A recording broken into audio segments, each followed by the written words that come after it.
It is noon in Iowa City. The temperature is 36 degrees, and for KRUI, this is the latest news with Ashlynn, Bauer, and Mason Clarke. Here are the headlines for this Thursday morning. Severe storms hit the East Coast hard. ISIS possesses a new threat, and tough times for Iowa basketball.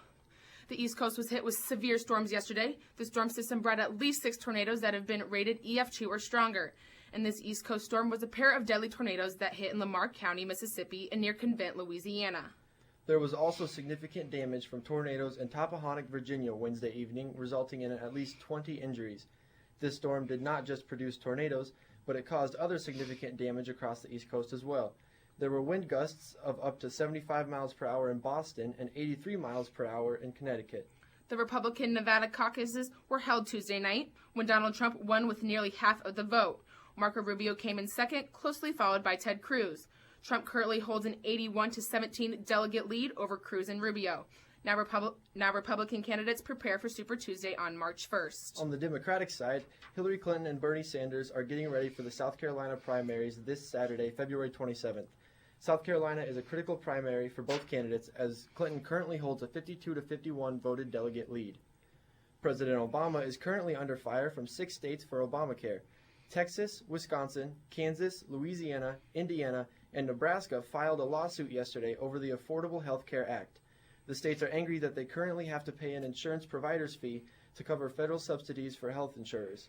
Over the next decade, this suit has projected that the federal government will collect between $13 billion and $15 billion from the states. Iowa City Mayor Jim Throgmorton is taking steps to make the city more environmentally friendly. Throgmorton committed to the compact of mayors comprised of city leaders around the globe. These mayors are dedicated to implementing practices in their cities to reduce their effect on climate change. In Carver Hawkeye Arena last night, the number 8 Iowa men's basketball team lost to unranked Wisconsin. The Hawkeyes went into halftime trailing 35-34. They then scored the first 7 points of the second half to go up 41-35.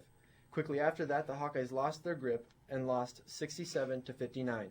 The women's basketball team didn't get that W either last night. The women played at Penn State and were in a 25-point deficit in the third quarter. They ended up losing 81-68. That is their third loss in a row. This makes the Hawkeyes overall 17-12 and 7-10 in Big Ten play. An athlete from another university is doing some good. Auburn running back Peyton Barber has declared for this year's NFL draft after only his redshirt sophomore season. For him, it was not a tough decision. Barber's mother is homeless, and his motivation to forego 2 more years of college is to start making money to put his mom in a better situation. The Zika virus is becoming a larger threat to the United States. 3 pregnant Florida women tested positive for the virus, meaning they can expect their young to be born with deformations of the head. The CDC is currently investigating 14 possible sexual transmissions of Zika.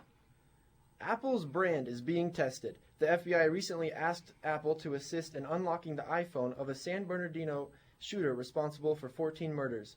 Apple denied the request for assistance and claimed that by helping the FBI unlock a single phone, Apple would be handing over the key the FBI needs to unlock any iPhone. Apple operates every faction of its brand, from production to design to security, and it does not want to give its integrity up. ISIS has issued a direct threat to the CEOs of Facebook and Twitter. Facebook's Mark Zuckerberg and Twitter's Jack Dorsey have been ridding their social media programs of ISIS by deleting and blocking terror-affiliated accounts. ISIS directly threatened Dorsey and Zuckerberg in a 25-minute video using an app called Telegram. This video shows a photo of Zuckerberg and Dorsey with bullet holes across their faces. Finally, a quick look at the weather forecast for Iowa City. It is going to be partly cloudy and windy this afternoon. Right now, the temperature is 36 degrees, and for KRUI News, I am Mason Clarke alongside Ashlynn Bauer.